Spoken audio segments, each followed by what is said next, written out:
Oui, bonsoir à tous. Ce soir, je m'en vais vous entretenir un peu par rapport au livre de Romains, chapitre 5.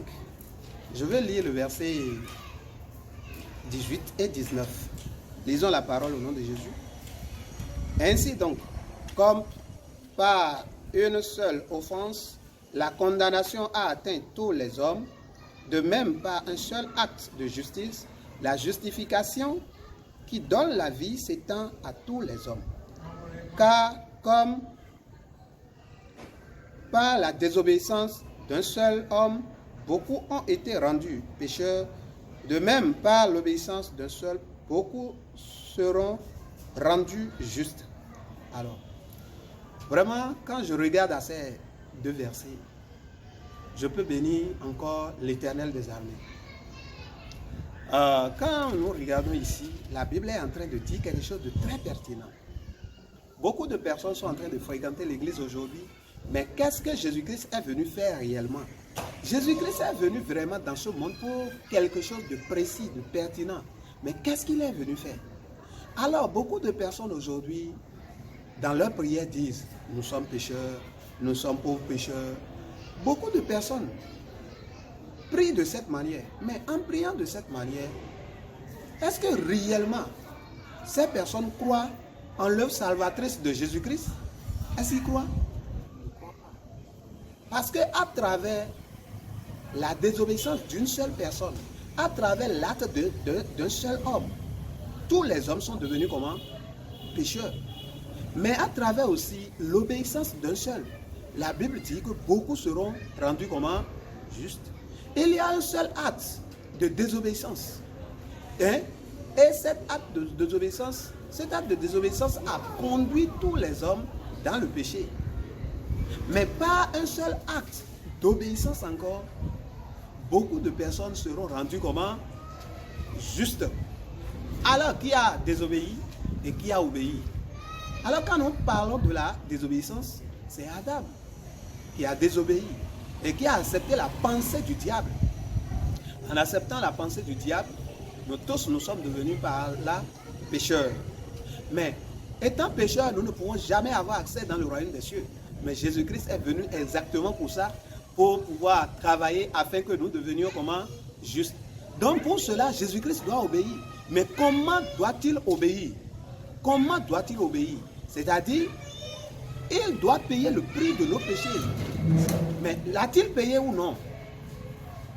Il a payé le prix de nos péchés ou bien il ne l'a pas payé? Il a vraiment payé le prix de nos péchés. Il est mort à cause de nos péchés. D'abord, il a pris nos péchés à travers son baptême. Et maintenant, il est allé sur la croix pour finir avec nos péchés. Il a payé correctement le prix complet de nos péchés au point où Dieu nous a accordé quoi? La grâce du pardon éternel. Dieu nous a déclarés justes, saints et parfaits.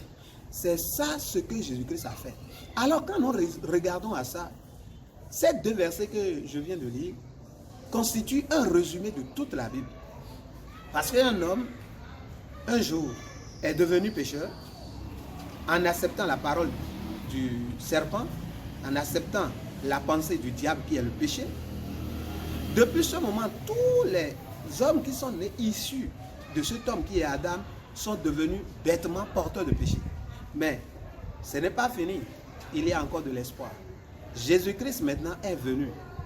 En voyant vraiment notre misère, notre état de péché, il est venu et il a accepté prendre le fardeau entier de nos péchés au point où il nous a rendus aujourd'hui comment? Justes, saints, parfaits. À travers quoi? À travers nos efforts, à travers nos prières, à travers nos œuvres? Non. Mais à travers l'obéissance de Christ seul. C'est-à-dire, devenir pécheur dépend d'une personne qui a désobéi. Devenir aussi juste dépend aussi d'une seule personne qui a obéi. Et qui sont ces personnes? Adam a désobéi et nous sommes devenus pécheurs. Mais de l'autre côté, Jésus-Christ, lui, il a obéi pour que nous puissions devenir comment? Il a obéi pour que nous puissions devenir comment? Justes. Mais aujourd'hui, la multitude de ceux que nous voyons dans ce monde disent qu'ils sont quoi? Des pécheurs. Vraiment, si nous sommes chrétiens et nous disons que nous sommes pécheurs, nous sommes en train de mépriser Jésus-Christ.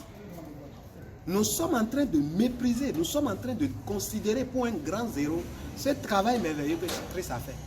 Jusqu'à quand nous allons vivre de cette manière? Changeons notre mentalité. Dans ce temps de confinement, oui, coronavirus est arrivé. Cela nous a permis de sortir, de faire beaucoup de choses. Oui, à partir de ce jour, je veux vous demander, revoyez encore ce verset. Jésus-Christ nous a déjà rendus justes, saints et parfaits. Romains 3, 23 et 24 aussi ont parlé exactement de ces choses aussi. Nous étions pécheurs dans le verset 23 de Romains chapitre 3. Et le verset 24 nous dit maintenant qu'à travers la rédemption, le moyen de la rédemption qui se trouve en Jésus-Christ, vraiment, nous sommes déclarés justes, saints et parfaits. Merci. Je voudrais que, à travers vraiment cette vidéo, vous puissiez méditer un peu sur l'œuvre salvatrice du Christ. Merci infiniment. Je demande à tous ceux qui ont la chance de regarder ma vidéo, de s'abonner à ma chaîne pour recevoir plus de détails sur l'évangile. Merci infiniment et que le Seigneur vous bénisse abondamment. Merci beaucoup.